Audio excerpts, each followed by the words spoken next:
Tuhan mau beri rahasianya, kegagalan diubah menjadi kemuliaan Tuhan. Banyak orang ketika gagal, yang terjadi dia meninggalkan Tuhan. Dia down, menjadi lemah, menjadi loyo. Dulu rajin beribadah, dulu rajin melayani. Karena gagal, karena tidak berhasil usahanya, membuat dia makin menurun pengikutannya kepada Tuhan. Mengikut Yesus, engkau memiliki sebuah kekayaan yang tidak dimiliki oleh dunia. Saudara memiliki identitas khotbah saya, maka saudara akan mengaktifkan, mengeluarkan identitas itu dalam hidup saudara. Dia mau berkata dulu mungkin, dulu saya mengusahakan perahu ini.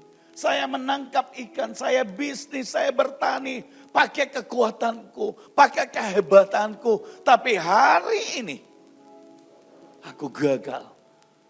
Dan saya harus belajar untuk mengundang Yesus yang hari itu pertama kali dia kenal. Saudara harus izinkan Yesus masuk ke dalam hidupmu lebih dalam. Naik ke perahu hidup Anda. Jangan lagi berjarak antara saudara dengan Tuhan. Karena seringkali kita ini terlalu sibuk sehingga sebenarnya tidak punya hubungan. Ada banyak orang hanya tahu bahwa Yesus adalah Tuhannya. Tapi Yesus tidak mau hanya engkau tahu, tapi dia mau engkau alami dia. Saya bersyukur untuk ada di tengah-tengah Bapak Ibu Saudara sekalian. Terima kasih buat Pak Hengki, Bapak Pendeta, Bapak Gembala. Ternyata beliau masih muda saudara ya, tapi sudah dipakai Tuhan. Usianya baru 45. Kurang lebih saya sama 50, lebih sedikit. Ya, saya berasal dari Makassar, nama saya Joseph Hendrik Gomulia. Saya berkawan dengan Pak Ed itu sudah lama ya. Tetapi beliau selalu ngajak ke Maluku kapan. Dan ini waktu Tuhan untuk pertama kali saya ke Maluku. Ya, dan ya saya berdoa Maluku terus dilawat Tuhan. Dia karena di daerah lain ada banyak yang sudah dihijaukan. Tetapi kita berdoa bahwa Maluku dan daerah-daerah lain justru anak-anak Tuhan semakin berbuah. Amin. Semakin banyak jiwa-jiwa yang diselamatkan. Baik. Saya bersama dengan tim, ada Bayu, Ana Rohani, dan beberapa, ada Ibu Amel, sekretaris bersama suaminya yang ganteng di belakang. Ada Pak Ferry dari Sorong. Dan hari ini sudah hampir jam 3, sudah tinggal 1 menit. Setelah dari sini kami akan berangkat. Dan ke daerah mana? Pulau Seram. Ya, sebagian teman dari Ambon sudah berangkat ke sana. Katanya sudah tiba di sana dan mereka lagi preparing. Tapi buat saudara siang ini, saya berdoa Anda mengalami berkat Tuhan, kuasa Tuhan siang hari ini. Oleh sebab itu siapkan hati saudara, bolehkah saya turun Bapak? Ya, saya punya istri namanya Weni, anak saya Ivan, sudah 26 tahun. Ya, kalau Tuhan izinkan tahun depan dia menikah, saya udah pengen punya cucu. Tapi kelihatan masih muda ya. Iya. Ya, di dalam Tuhan kita melayani ada sukacita. Amin. Bapak main drum begitu semangat, badannya tegap saudara. Saya bilang ini dari tentara atau apa pensiuner. Tapi sikapnya itu loh. Bagaimana main musik. Anak-anak muda jangan kalah ya. Tapi anak-anak mudanya juga enggak kalah. Ya, menari buat Tuhan. Ya, dan saya bersyukur buat itu. Terima kasih Pak buat pintu yang dibuka buat kami. Kita fellowship walaupun pertama kali. Tapi dengan kasih Tuhan saya berkata, saya mengasihi semua saudara. Dan saya berdoa firman ini memberkati kita. Amin. Tuhan mengubah kegagalan menjadi bukan hanya keberhasilan, tetapi Tuhan mengubah kegagalan menjadi kemuliaannya. Tema hari ini, rahasia Tuhan mengubah kegagalan, bukan hanya keberhasilan, tapi kegagalan menjadi kemuliaan Tuhan. Anda mau lihat hari ini? Dan mari kita coba lihat Lukas pasal yang kelima. Saya tadinya mau sharing firman, tapi saya berkata Tuhan bilang hari ini kasih sesuatu yang berbeda. Dan ya saya hanya bisa coba buat ngalir ya saudara. Lukas pasal yang saya udah nulis khotbah, ada 400 lebih khotbah saya yang belum pernah saya khotbahkan. Pada selalu banyak kali saya sudah preparing, saya khotbah ini 4 penyebab, saya tulis tadi kemarin persiapan, 4 penyebab seorang pria tidak berhasil. Tetapi saya change. Tuhan bilang too much, terlalu banyak. Dan hari ini Tuhan mau beri rahasianya, kegagalan diubah menjadi kemuliaan Tuhan. Karena ada banyak orang ketika gagal, yang terjadi dia meninggalkan Tuhan, yang terjadi dia down,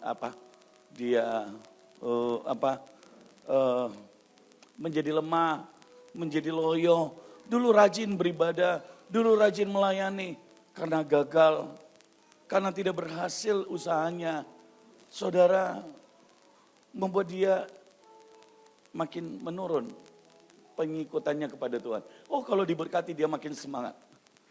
Apakah seperti itu? Tidak, saudara. Ternyata Tuhan punya rencana, bukan hanya membuat saudara berhasil, tapi membuat saudara masuk dalam kemuliaannya. Lukas pasal yang kelima, ayat yang pertama. Lukas 5 ayat pertama. Saya baca ayat pertama, Bapak Ibu baca ayat yang kedua. Ya. Dan sampai ayat yang ke-11. Pada suatu kali Yesus berdiri di pantai danau Genesaret, sedang orang banyak mengurumuni dia, hendak mendengarkan firman Allah.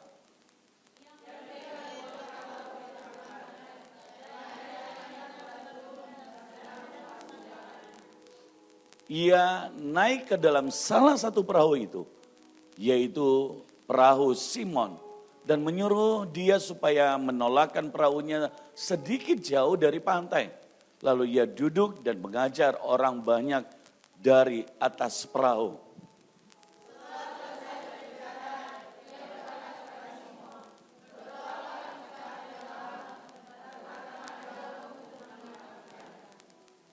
Simon menjawab, Guru, telah sepanjang malam kami bekerja keras dan kami tidak menangkap apa-apa. Tetapi karena engkau menyuruhnya, aku akan menebarkan jala juga.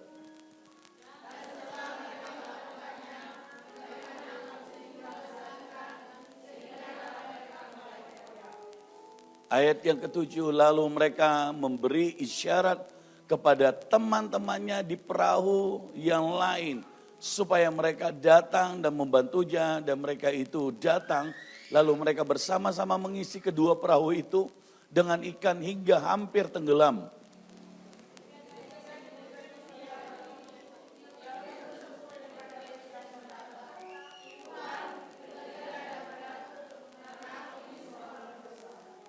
Ayat yang ke-9, sebab ia dan semua orang yang bersama-sama dengan dia takjub oleh karena banyaknya ikan yang mereka tangkap.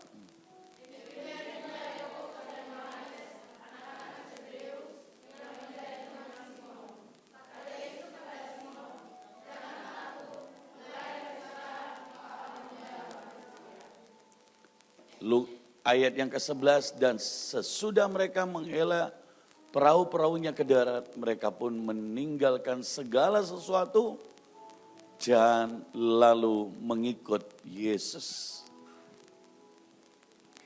Lalu mengikut Yesus. Tetapi hari ini sayang sekali ada banyak orang mengikut Yesus supaya dia mendapatkan ikan.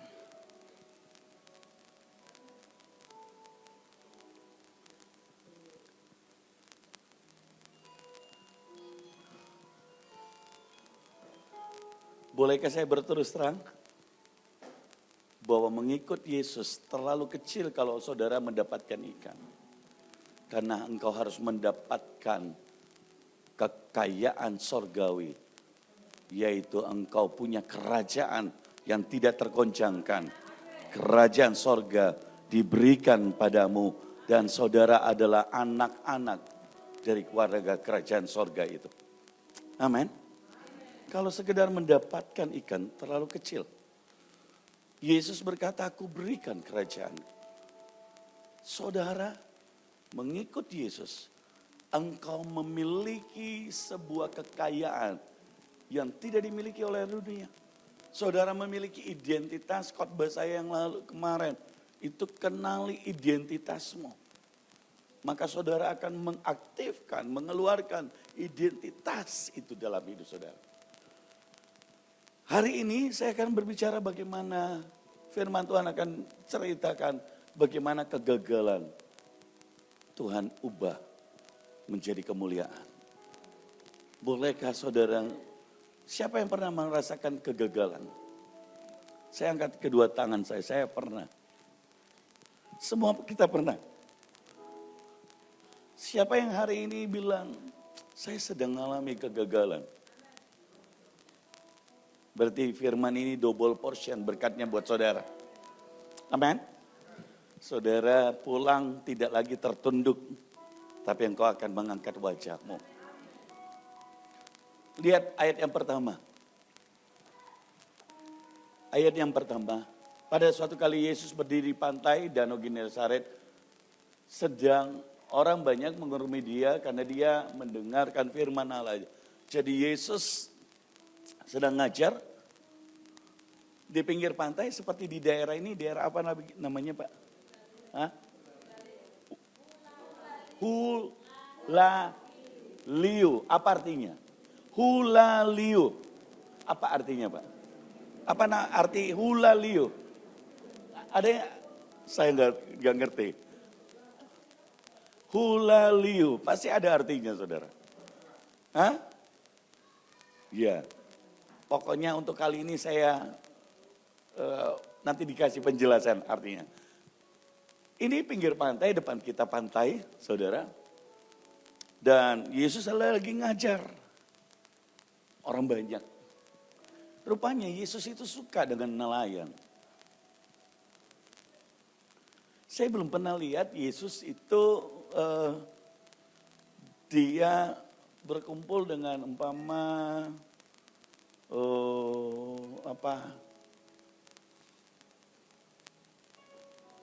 profesi yang lain. Tapi paling sering dengan nelayan. Dan murid-muridnya banyak dari nelayan. Ya Paulus tukang bangun tenda. Murid yang lain Yesus bicara tentang benih, petani. Saudara. Tapi petani dan nelayan seringkali dibicarakan dalam firman Tuhan. Berarti Tuhan dekat dengan petani dan nelayan. Katakan amin. Dan hari itu tiba-tiba perahu Simon Petrus ayat yang kedua gagal. Simon itu Pak ternyata kalau saudara baca itu masternya atau paling hebat dalam menangkap ikan. Ternyata yang paling hebat pun bisa juga gagal. Semua saudara mungkin juga adalah nelayan-nelayan, petani-petani yang hebat. Tetapi saudara bisa gagal tanpa Tuhan. Amin. Tapi waktu kita bersama Tuhan, kita ubah kegagalan menjadi kemuliaan Tuhan. Ya. Kalau orang lain gagal, Yang dia pulang apa marah, dia pulang apa bersungut-sungut. Sudah saya nggak mau lagi pergi ke gereja. Pak Hengki kasih jadwal, dia bilang Pak Hengki lagi sakit kepala saya Pak Hengki. Jangan dulu. Tapi jemaat ini berbeda saudara. Amin. Saudara lihat respon daripada murid-murid. Dan saudara follow, ikuti apa yang Tuhan kerjakan. Maka saudara akan mendapatkan kemuliaan Tuhan. Nah, ayat yang ketiga, dia melihat 2 perahu turun dan ternyata perahu itu kosong. Dan salah satu perahu itu namanya perahu Simon. Hal yang pertama yang saudara, kalau saudara ingin kegagalanmu diubah oleh Tuhan. Hal yang pertama, izinkan Yesus naik ke perahu hidup Anda. Izinkan Yesus naik ke perahu rumah tangga Anda. Izinkan Yesus naik ke perahu yang kegagalan Anda. Sebab tidak, kadang-kadang orang justru ketika dia gagal, bukannya dia rendah hati, bukannya dia cari Tuhan. Yang banyak terjadi ketika gagal, dia menjauh dari Tuhan. Tapi Yesus menawarkan dirinya, bolehkah saya naik ke atas perahu? Dan puji Tuhan, Simon ketika dia gagal di perahunya yang kosong, perahunya yang gagal, orang lain tahu tentang kegagalan dia. Tetapi bukannya dia jauh dari Tuhan. Tapi dia justru izinkan Yesus naik ke perahunya. Dia mau berkata dulu mungkin. Dulu saya mengusahakan perahu ini. Saya menangkap ikan, saya bisnis, saya bertani. Pakai kekuatanku, pakai kehebatanku. Tapi hari ini aku gagal. Dan saya harus belajar untuk mengundang Yesus. Yang hari itu pertama kali dia kenal Yeshua HaMasiah. Dia sudah mendengar nama Yesus membuat mujizat. Dia sudah mendengar nama Yesus bahwa dia adalah Mesias. Dia adalah seorang nabi yang dipakai Tuhan. Tapi Tuhan bukan hanya mau kita mendengar, tapi Tuhan mau kita mengundang dia naik ke perahu kita. Amin. Amin saudara. Izinkan, saya mau berkata gini. Ketika saudara gagal, saudara harus izinkan Yesus masuk ke dalam hidupmu lebih dalam. Naik ke perahu hidup Anda. Jangan lagi berjarak antara saudara dengan Tuhan. Karena seringkali kita ini terlalu sibuk. Sehingga sebenarnya hubungan kita dengan Tuhan hanyalah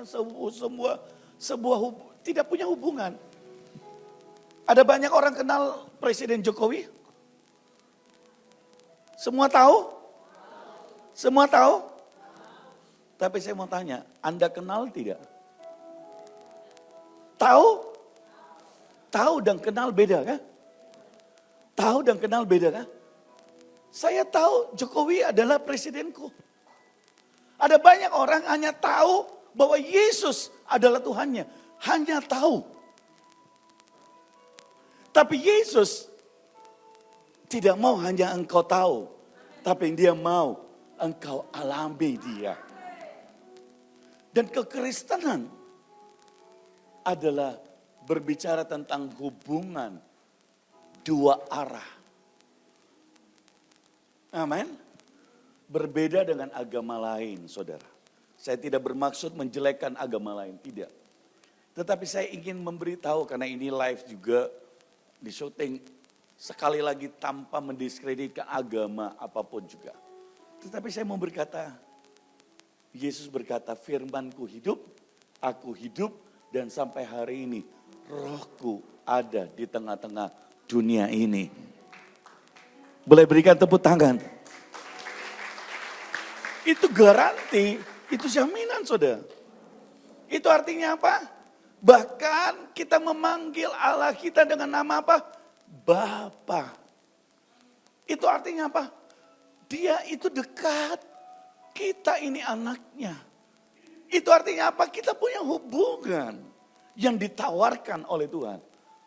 Oleh sebab itu janganlah seperti saudara orang yang tidak mengenal akan Allahmu. Jangan hanya tahu. Sebab kekayaan kekristenan adalah waktu saudara punya hubungan dengan Tuhan. Aku kenal Allahku. Satu kali mama saya keluarga hamba Tuhan. Papa saya gembala sidang, sekarang sudah almarhum, kemudian diganti oleh mama saya jadi gembala. Saya 5 bersaudara dan 5-5-nya pelayanan. Adik bungsu saya yang bantu mama dan yang lainnya penginjil. Saya gembala sidang 4 kilo kira-kira dari rumah mama. Dari gereja mama. Dan anak saya hari ini jadi youth pastor. Satu kali dia bilang omanya karena dia anak yang cukup dekat dengan oma. Jadi anak saya Ivan tanya ke oma. Mereka makan dan ngobrol. Dia bilang begini.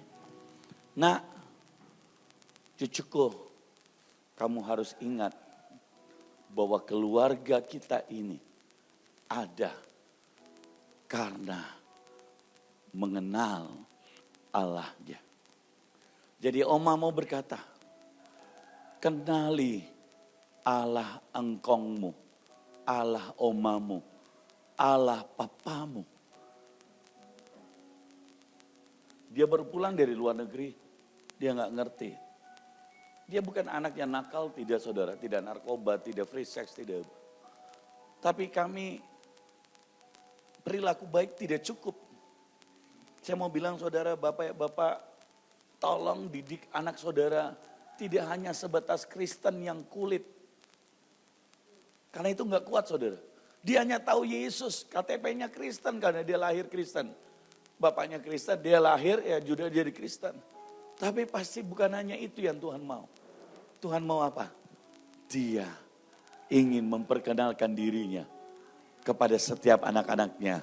Sehingga engkau memanggil dia, ya Abah, ya Bapa. Karena saudara adalah anak-anaknya. Amin.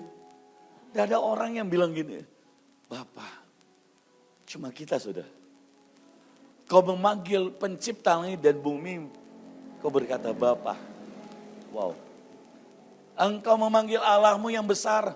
Firman Tuhan berkata, jagat raya, alam semesta tidak bisa memuat Allahmu. Saking besarnya.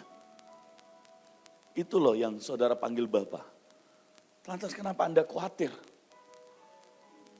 Kenapa Anda bersusah hati? Ketika Anda gagal, dia tidak akan membuat engkau gagal, tapi dia akan membuat engkau mengenal akan dia. Amin. Amin. Saya pernah nakal, tapi mama saya selalu bilang begini. Bagi orang mustahil anakku bertobat. Tapi bagi Tuhan, dia mengubahnya menjadi hamba Tuhan. Untuk kemuliaan nama Tuhan. Dan dia selalu memperkatakan itu. Apakah saya bisa percaya diriku akan jadi hamba Tuhan saat itu? Enggak. Saya berkata saya enggak mungkin, saya orang paling berdosa. Tapi ada iman dari mama saya. Iman dari istri saya. Dan selalu berkata, keluargaku dipakai oleh Tuhan. Dia akan mengenal. Kenapa? Kenapa mama saya punya keyakinan itu? Karena dia kenal Allahnya. Amin. Kalau saudara kenal siapa Allahmu? Oh, keadaan tidak bisa menggoncang imanmu. Amin. Kalau kau kenal Allahmu, situasi ekonomi tidak akan bisa menggoncang imanmu.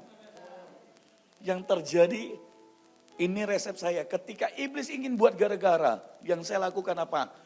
Di tengah-tengah kesulitan saya justru cari Tuhan lebih dan lebih lagi dari sebelumnya.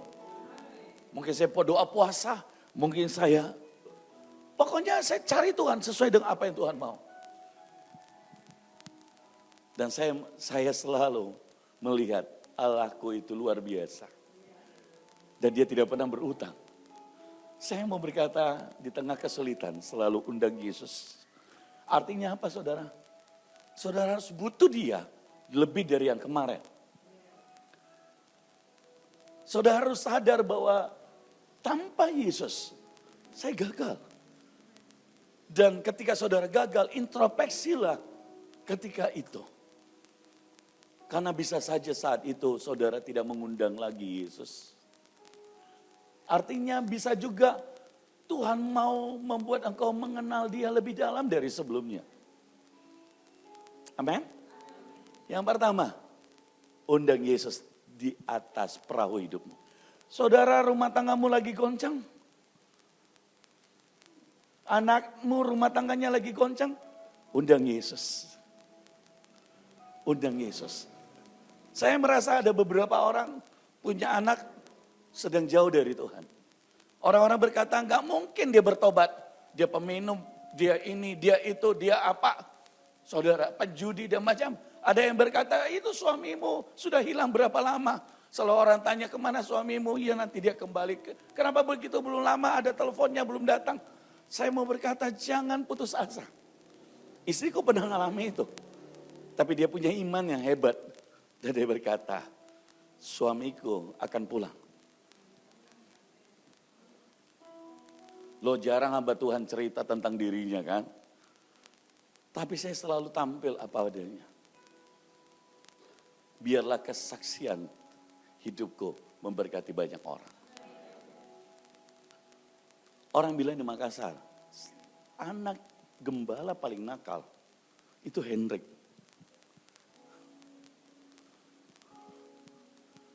Tetapi Tuhan mengubahnya yang paling nakal menjadi penjala manusia paling ulet. Karena dia diberi kasih karunia lebih. Firman Tuhan berkata begini. Orang yang menerima, orang yang dosanya banyak, diberi kasih karunia lebih banyak. Dan orang yang diberi kasih karunia lebih banyak, dia akan bekerja keras lebih lagi untuk Kristus. Jadi begini saudara. Sadari berapa banyak kasih karunia yang saudara telah terima. Sebanyak itu engkau membalas kasih karunia-Nya. Karena kesadaran apa yang saudara terima. Itu yang membuat engkau memberi. Karena dia sudah memberi lebih banyak. Orang yang diberi sedikit, memberi sedikit. Orang yang diberi banyak, akan terima banyak. Sadari, hitung. Waktu saya sakit COVID baru-baru, tahun lalu. Saya bilang gini, ada pendeta, ada orang datang dan dia bilang begini. Tuhan hambamu sudah keliling Indonesia dipakai Tuhan. Nah, Bapak ganti dulu doanya. Saya ini gak ada apa-apanya. Berapa banyak orang sakit, dia klaim ke Tuhan tentang apa yang dia lakukan.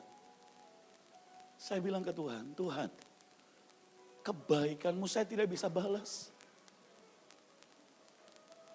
Bahkan membayar udara pun oksigen, saya gak bisa balas. Hari itu hal sederhana yang saya pahami. Yaitu apa? Oksigen yang saya hirup. Selama ini begitu banyak. Saya nggak mampu bayar kalau Tuhan kasih bil tagihannya. Benar? Saya berkata Tuhan, kebaikanmu. Bahkan oksigen yang kau berikan. Saya nggak mampu balas. Semakin saudara sadar kebaikan Tuhan. Kasih Tuhan. Membuat engkau lebih lagi untuk mau melayani, mengasihi Tuhan. Bapak Gembala tidak perlu suruh. Saudara sudah harus melayani. Bapak Gembala tidak harus mendorong Anda untuk berdoa. Engkau punya waktu yang intim dengan Tuhan, berdoa. Kenapa? Tuhan sudah beri banyak. Amin. Saya ingin kita, waktu kita mengundang Yesus naik ke perahu, itu artinya apa? Kesadaran bahwa kita butuh Yesus. Dan Yesus sudah melakukan banyak hal di hidup kita. Amin. Banyak kasih yang dia berikan. Semakin saudara sadar akan hal ini, jangan tunggu mujizat yang besar. Karena saudara, orang yang besar adalah dia sadar akan mujizat-mujizat kecil yang setiap hari dia alami.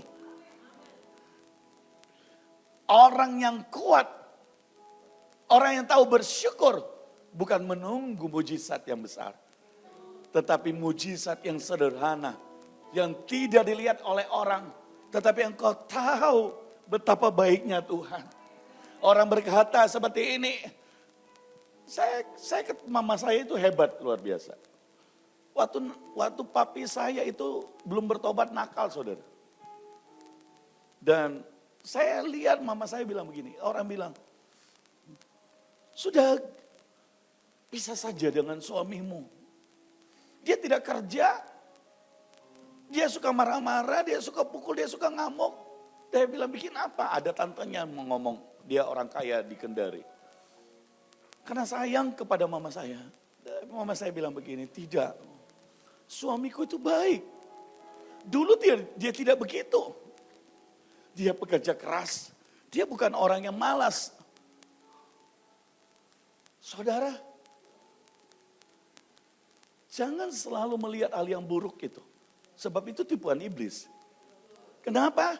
Karena dia ingin saudara memperkatakan kenyataan. Kenyataan itu yang diperkatakan tantenya. Itu kenyataan. Tapi iman selalu melihat hal yang baik. Jadi jangan lagi lihat anakmu, suamimu, buruk, istrimu buruk. Enggak. Katakan saudara hal yang sesuai dengan firman. Itu tahap yang pertama. Itu artinya apa? Saudara sedang ngundang Yesus masuk ke perahu hidupmu. Saudara sedang melihat sesuatu yang selama ini saudara tidak lihat. Mereka ketika mengundang Yesus naik, pandangannya dari kegagalan kepada Kristus. Waktu kau bisa melihat di tengah-tengah kegagalan Kristus di hidupmu, itulah tanda saudara Kristus mulai ada di perahu.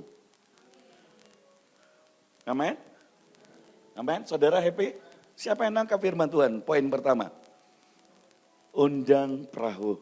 Yesus naik ke perahu hidupmu. Amin. Yang berikutnya saudara. Dan dia menyuruh supaya menolakkan perahunya sedikit jauh dari pantai. Lalu ia duduk dan mengajar orang banyak di atas perahu. Yang kedua, sederhana. Tetapi ini tidak mudah. Kenapa? Karena dia menyuruh mereka menolakkan perahunya sedikit jauh dari pantai. Sering kali kita berpikir gini, kan saya sudah gagal. Tapi masalahnya adalah engkau bertolak dari kegagalanmu, ataukah saudara bertolak dari perkataan Tuhan? Saya ulangi, seringkali di pikiran kita selalu apa? Kegagalan kita. Itu menghantui.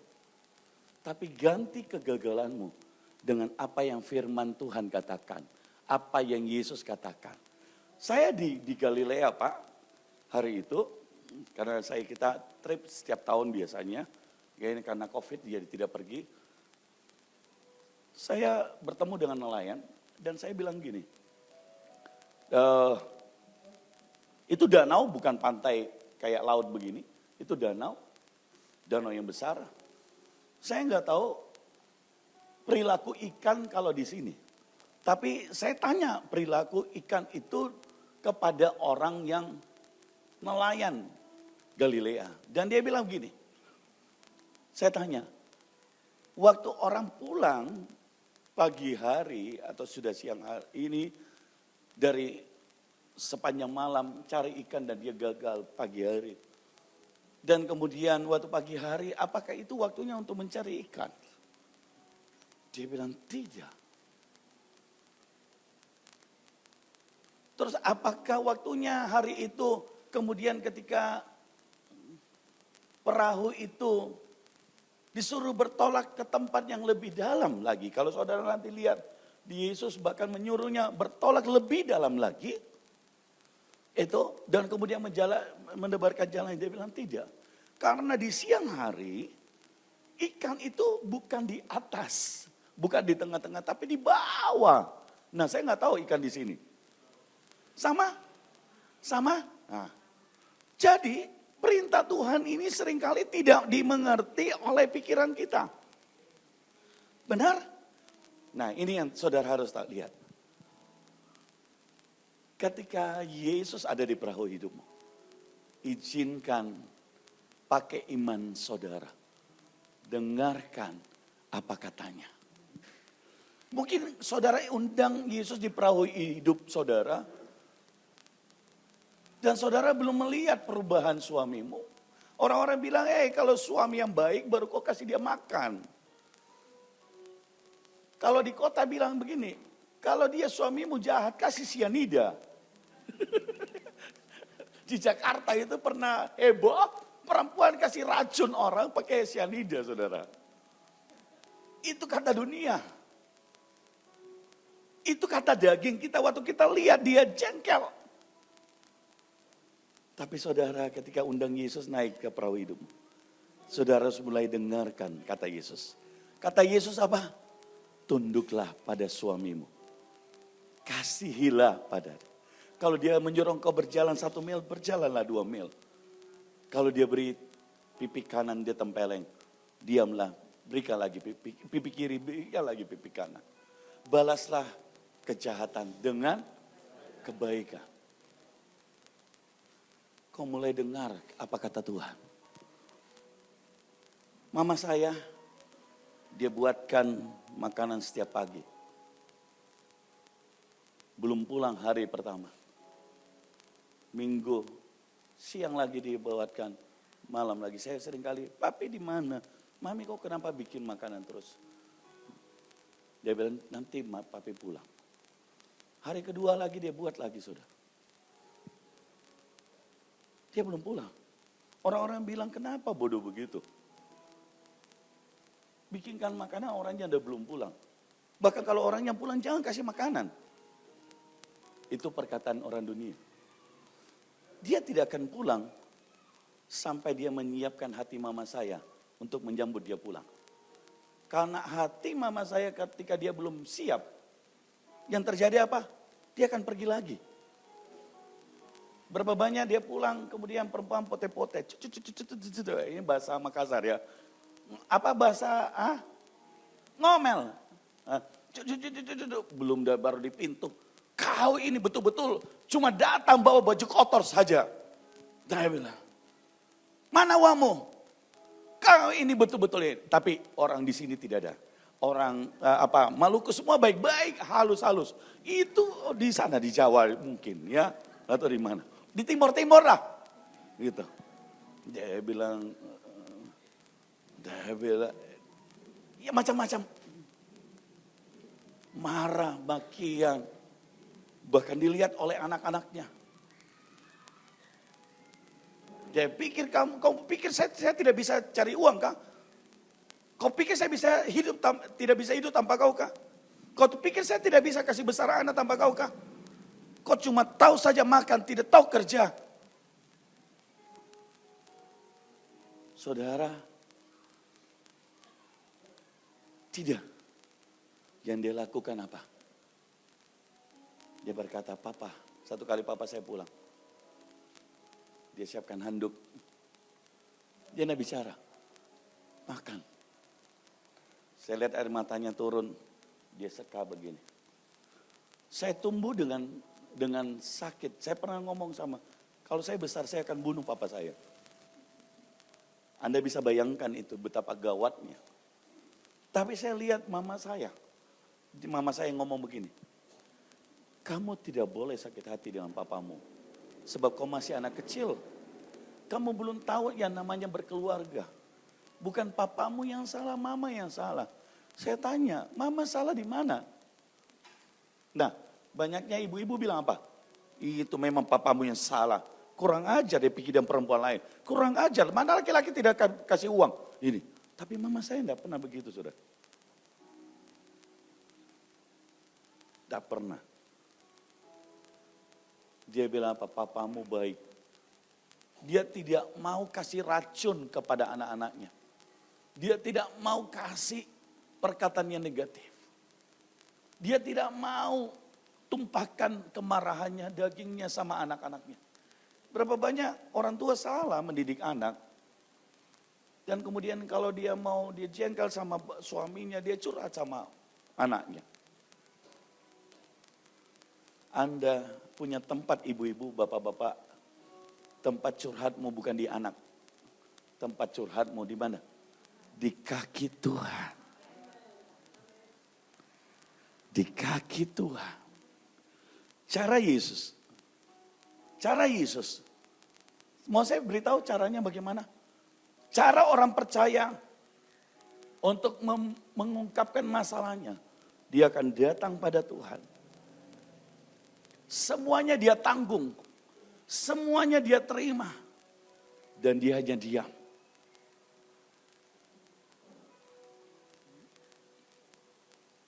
Dan satu kali dia bawa ketika di atas kayu salib. Ya Abah, ya Bapa.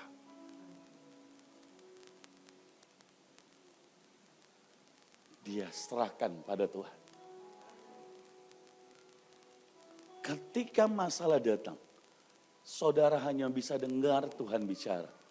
Jangan kau bicara karena bisa-bisa apa yang kau ngomongkan itu negatif. Dan membuat engkau tidak mendapatkan berkat. Kalau saudara tidak bisa bicara sesuai firman, diam.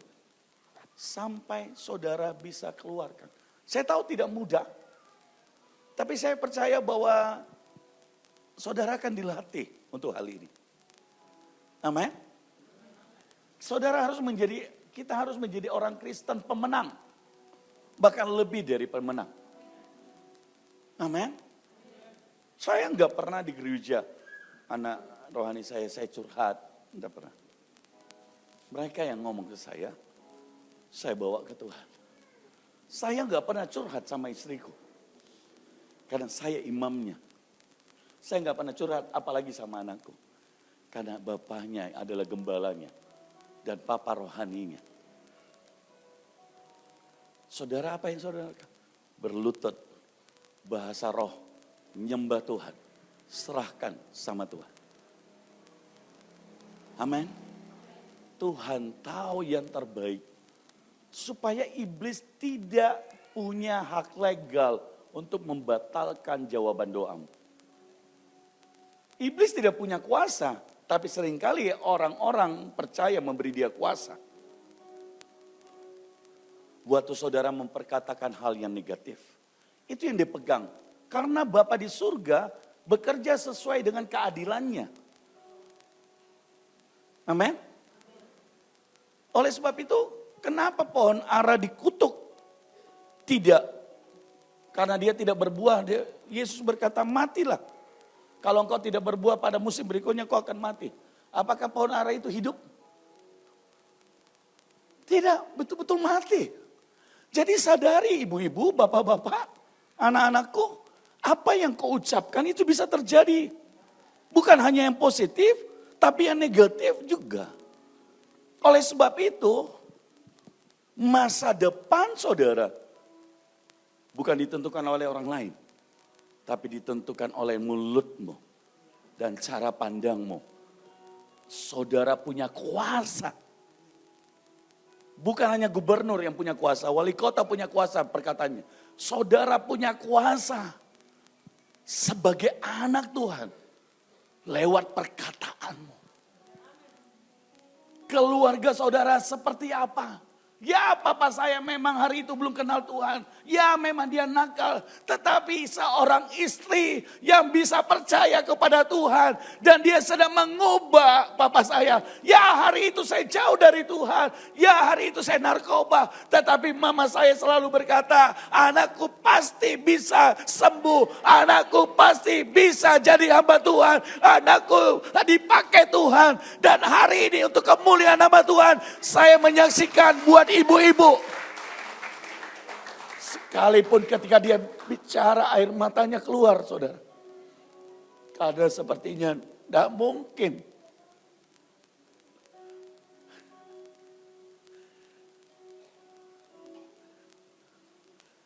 Saudara, ciptakan. Dengarkan apa yang Tuhan katakan. Dan ciptakan lewat perkataanmu dan perilaku saudara. Dan dia berkata, tolong di ayat yang ketiga dulu sebentar. Supaya menolakkan perahunya sedikit jauh dari pantai. Lalu ia duduk dan mengajar orang banyak dari atas perahu. Tadi dia hanya naik. Kemudian setelah bertolak lebih dalam. Hal yang kedua, tidak cukup Yesus naik. Dengarkan, seringkali Tuhan minta engkau bertolak lebih dalam. Mesti lebih dalam, lebih lagi berdoa. Lebih lagi puasa. Lebih lagi baca Alkitab. Lebih lagi melayani Tuhan. Apapun itu. Saya belajar satu hal. Di tengah pergumulan, kalau respon dan sikap saudara, ada berkat yang besar di ujungnya. Ada kemuliaan Tuhan yang besar di ujungnya. Ada level yang berikutnya yang Tuhan angkat saudara. Ada gerbang yang Tuhan buka. Caranya lebih dalam. Dan dengarkan Tuhan mengajarmu lewat firman-Nya. Itu tanda lebih dalam, saudara. Dengarkan Tuhan bicara. Harta yang terindah ketika orang dalam pergumulan adalah apa?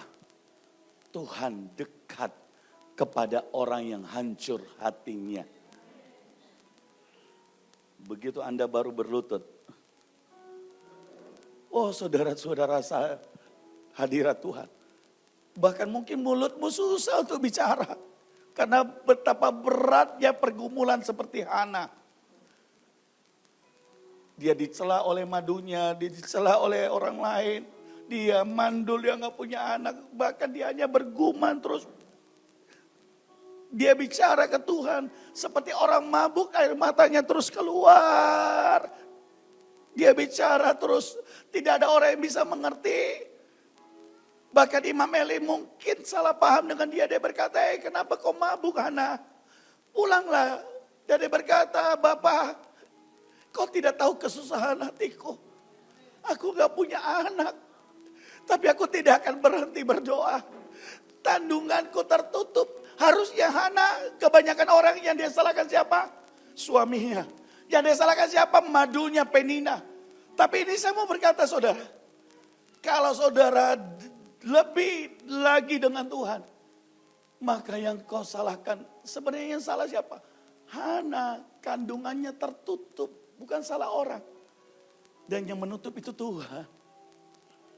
Tapi kabar baiknya, dia datang ke alamat yang tepat. Dia tidak persalahkan suaminya, dia tidak persalahkan madunya, dia tidak persalahkan orang lain. Dan dia juga tidak persalahkan Tuhan. Dia hanya berdoa. Tuhan, kandunganku. Dan Imam Eli berkata, tahun depan. Jadi Imam Eli sekalipun ini imam yang tidak peka dipakai Tuhan juga. Tahun depan kau akan punya anak. Dan anaknya dia bilang, kalau saya punya anak tahun depan, saya akan persembahkan anakku bagi Tuhan. Jadi saya mau bilang sendiri saudara, Imam Eli saja dipakai Tuhan. Apalagi gembala saudara yang begitu cinta Tuhan. Imam Eli saja. Jadi Anda, tidak ada pesan dari Pak Hengki. hormati hamba Tuhan. Karena perkataannya mendatangkan berkat atas hidupmu. Amin, saudara. Amin. Saudara setuju dengan saya? Berikan tepuk tangan buat Tuhan. Sekali lagi, bukan Pak Hengki kasih tahu atau siapapun, tidak. Tapi saya percaya gereja ini mau dipakai untuk sesuatu yang lebih besar berikutnya. Saudara, ada banyak pulau-pulau yang lainnya harus Anda jangkau dan dukung gembalamu. Amin. Secara materi, secara tenaga, secara apa. Apa yang ada di hatinya. Dukung saudara. Supaya gereja ini terus bergerak seperti yang Tuhan mau. Yang ayat yang keempat. Jadi pertama, Yesus izinkan Yesus naik ke perahu hidupmu. Yang kedua, bawa perahu hidup saudara lepas dari pantai. Kalau di pantai itu nyaman. Benar ya saudara? Di pantai itu dia masih ingat kegagalannya. Ya, benar. Dia baru pulang. Tapi begitu orang sudah beranjak lebih dalam. Tandanya apa? Dia sudah lupa tentang kegagalannya. Dan yang ketiga, izinkan, dengarkan Tuhan bicara, bukan hanya saudara bicara. Ketika saudara lebih dalam dengan Tuhan, engkau berdoa lebih dalam. Satu hal Yesus berkata kepada Maria, hal ini tidak ada yang bisa ambil daripadamu. Kenapa? Karena Maria selalu mendengar perkataan Yesus. Ketika engkau berdoa, jangan lupa baca firman. Ketika engkau berdoa, jangan lupa saudara berdiam dan dengarkan apa yang Tuhan bicara. Karena perkataan Tuhan itu mengajar. Dan tanda perkataan Tuhan mengajar. Dia bukan bilang gini, suamimu yang salah, anakmu yang salah, orang yang salah. Tidak saudara. Dia bilang apa? Aku yang salah sebab aku mandul. Wow. Itulah hebatnya Tuhan. Dia datang ke alamat yang tepat. Dan yang terjadi, Hana punya roh yang lebih manis dari Penina. Amin? Amin? Ini yang hebat. Hari itu mama saya punya respon. Dia bilang apa? Saya masih kecil saudara. Saya di ujung pintu. Saya dengar dia bicara. Dia bilang gitu. Sama tantenya. Kalau suamiku pergi sama perempuan lain. Itu berarti saya ini punya banyak kekurangan. Berarti saya ini tidak jadi istri yang belum bisa melayani dia. Kalau saya dulu begini, saya dulu begitu, tapi saya mau berubah. Tantenya bukan orang Kristen, saudara, melongo begini. Kau tidak salah, kau orang paling baik. Enggak. Anda ngerti ini? Kalau Anda cari Tuhan, Tuhan merubah yang di dalammu, saudara. Kenapa? Dia sedang mempersiapkan mama saya. Ketika papa saya kembali, dia lihat seorang istri yang sudah diubah Tuhan. Amin. Yang berikutnya, setelah selesai berbicara, ia berkata kepada Simon, bertolaklah ke tempat yang dalam. Firman Tuhan yang lain berkata, lebih dalam lagi. Dan tebarkanlah jalamu untuk menangkap ikan. Tadi dia sudah bertolak dari pantai, kegagalannya. Ketika Yesus naik, dia tidak terus di pantai. Tapi dia berkata, bertolaklah dari pantai. Artinya jangan di pantai, jangan bersandar kepada kegagalanmu. Tetapi ketika setelah mereka mengajar, ini poin yang keempat. Lebih dalam lagi. Tadi dia tinggalkan kegagalannya. Dan dia mulai arahkan hatinya pada Tuhan. Tapi yang keempat, dia mulai nyatu. Dan dia bertolak ke tempat yang lebih dalam. Simon bilang apa? Semalaman saya sudah gagal.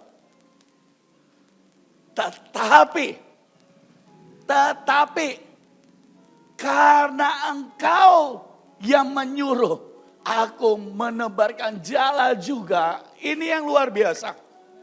Saudara, waktu engkau lebih dalam dengan Tuhan, engkau akan dapatkan pewahyuan, engkau akan dapatkan kekuatan Tuhan, engkau akan mendapatkan kuasa Tuhan, sehingga engkau boleh percaya di tengah-tengah kemustahilan. Karena itu areamu, saudara. Sekalipun mustahil, aku mau. Kalau engkau tidak cukup dalam, pasti nggak bisa, saudara. Kenapa nggak kuat rohnya? Amin. Di tengah-tengah masalah, tidak cukup engkau beranjak dari pantai. Tapi mari lebih dalam. Orang berkata, gila engkau Daud.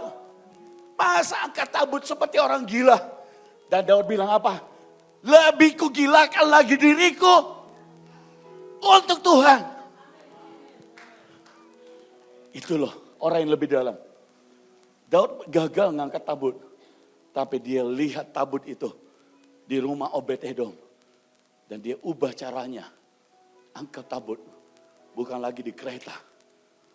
Tapi dia angkut, dia pikul. Ini orang yang lebih dalam. Amin. Mana Pak Ever? Itu lebih dalam. Pak Ever sini. Kalau Pak Ever punya mobil apa yang saudara tahu yang paling mewah? Hah? Mobil apa yang saudara tahu paling mewah? Hah? Anggaplah dia punya mobil 10 miliar.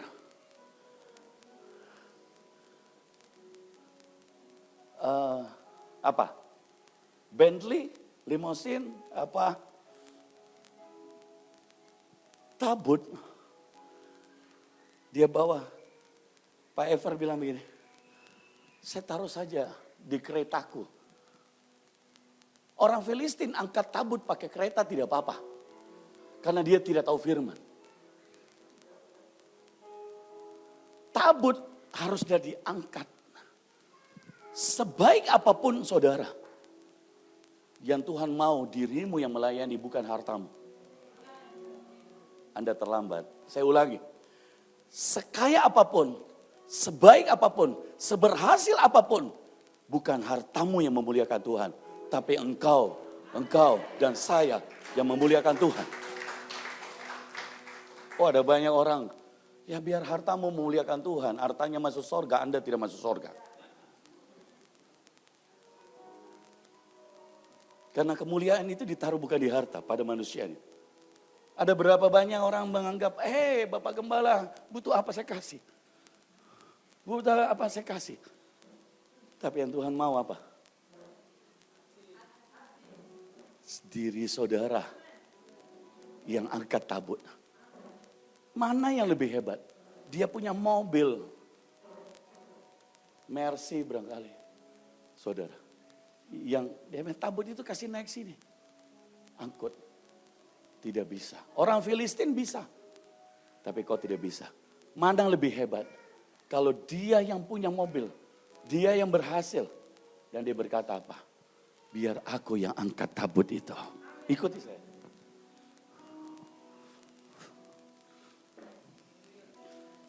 Apa artinya?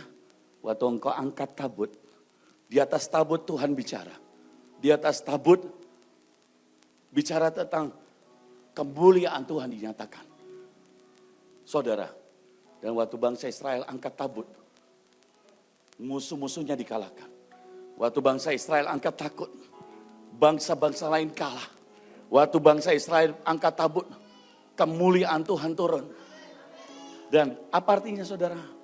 Ini artinya, sekalipun nanti engkau sudah berhasil, tapi orang yang angkat tabut berkata gini, aku harus meninggikan Yesus dalam hidupku. Sebab semuanya karena anugerahnya. Semuanya karena Tuhan.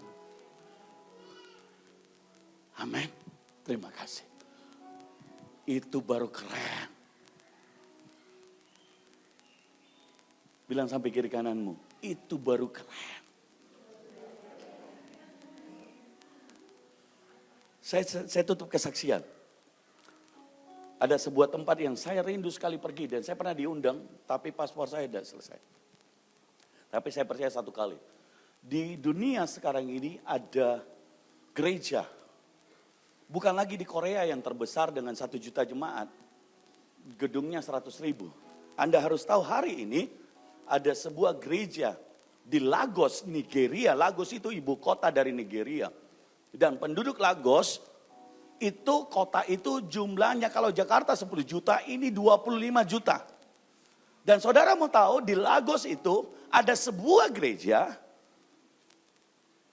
dengan lebarnya 3 kilometer.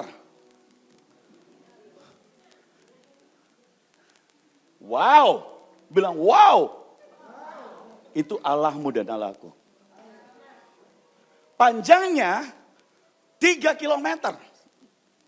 Jadi kalau dia keliling, kita keliling 12 kilometer. Ada gedungnya saudara. Bukan cuma atap, bukan ruang terbuka. Ada AC-nya.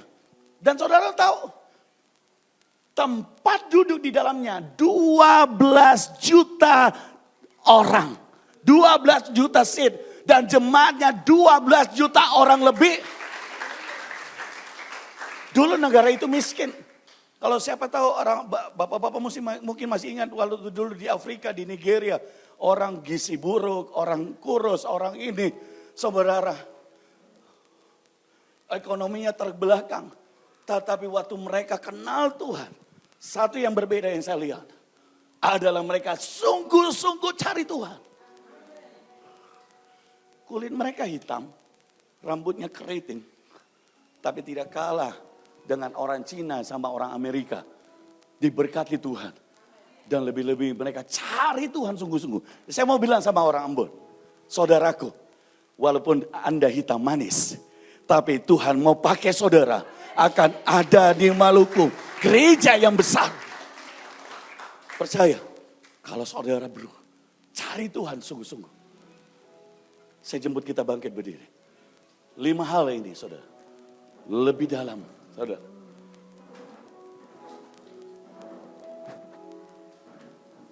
Lebih dalam lagi. Ku rindu kau. Lebih dari segala. Yang terakhir saudara. Yesus berkata. Lebih dalam lagi ku cinta kau Tuhan, ku mengasihiku. Wah ini Roh Kudus bicara terus saudara. Lebih dalam. Tahan sebentar, tahan sebentar. Tahan sedikit, tahan sedikit.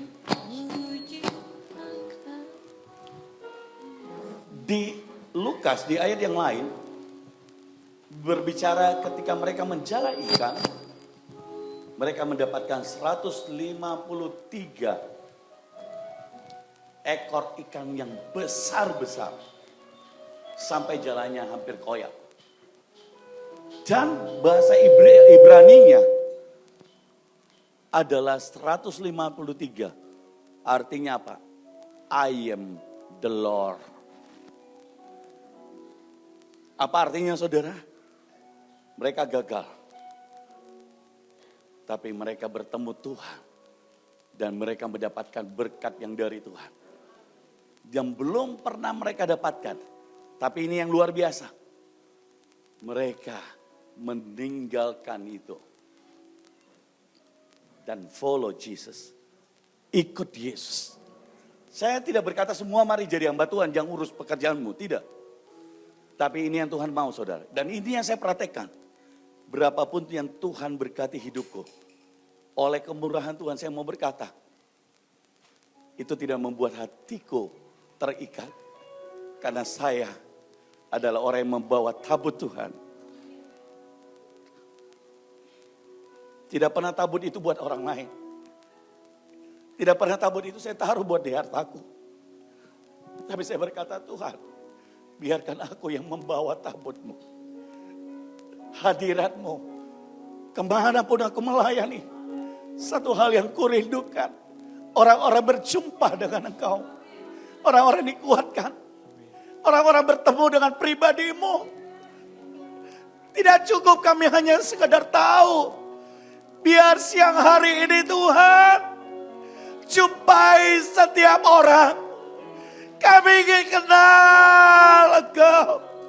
Sentuh mereka, sama mereka Tuhan. Kuatkan setiap yang lemah. Jumpai setiap anak-anak-Mu Tuhan. I am the Lord. Aku adalah Tuhan-Mu. Yesus adalah Tuhan. I am the Lord. Menunaikan pujian ini. Sikirana takaya. Kurindet lagi. Lebih dalam. Saudara mari maju cepat yang saudara mau didoakan.